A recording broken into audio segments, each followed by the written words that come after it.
సంక్రాంతి అనగా Sankranti means ఉన్నత స్థితిని పొందేటువంటి యొక్క మార్గానికి ఉన్నతమైనటువంటి యొక్క దృష్టిని అందిస్తుంది. Sankranti gives you the nobler, higher vision and the path. దీనినే ఉత్తరాయణ కాలము అన్నారు. This is called the time Uttarayana. అనగా మానవుడు మంగళకరమైన, శుభమైన, క్షేమమైన, ఆనందమైన, ఆహ్లాదమైన ఇలాంటి మార్గానికి పోవాలంటే ఉత్తరాయణ కాలంలో ఉత్తర దిశకు ప్రయాణం చేయటం. Because in order to be blissful and to have all these kinds of happiness, he should travel towards the north, Uttarayana. ప్రకృతి కూడాను ఉన్నత స్థితిని లోకానికి అందించే నిమిత్తం సూర్యుడు కూడాను ఉత్తర దిశకు ప్రయాణం అవుతుంటాడు. It's also the sun who moves towards the north. ఉత్తరం అనగా ఏమిటి? What is Uttara north? Himalaya పర్వతము అని. There in the north you have దీన్ని Himalaya. హిమాచలము అన్నారు. That's called Himachala. అనగా మనస్సును హిమాచలం వైపున ప్రయత్నం చూడటము, ప్రయాణం చేయించటం. Directing mind towards Himachala. ఈనాడు హిమాచలం అంటే సిమ్లా అనుకుంటారు, అది కాదు.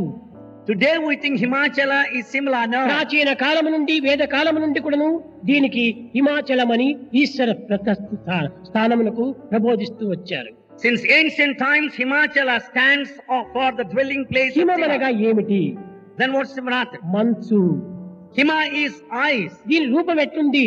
చాలా పరిశుద్ధంగా ఉంటాది, తెల్లగా ఉంటాది. What is its form? It's white, bright. దీన్ని ముట్టితే ఏ విధంగా ఉంటాది? చల్లగా ఉంటాది. If it touch it, it's ice cold. కాబట్టి పరిశుద్ధమైన, ప్రశాంతమైనటువంటి హృదయము హిమాచలము.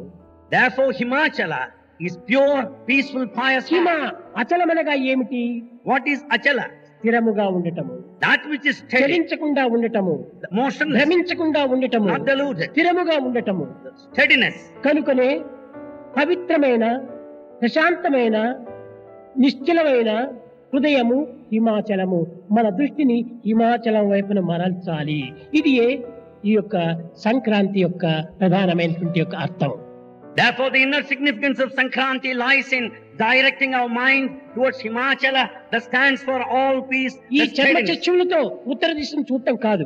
Not looking towards the north with the physical eye, మన జ్ఞాన దృష్టి చేత with the vision of wisdom. నిత్యమై, For this purpose, ప్రశాంతమై peaceful. పరిశీలించేటువంటి యొక్క ఆత్మతత్వాన్ని మనము కొంతవరకు విచారించాలి. We should inquire the spirit clearly, that అనగా investigates. అంతర్ముఖముగా వించేటువంటి దృష్టికే సంక్రాంతి అన్నారు.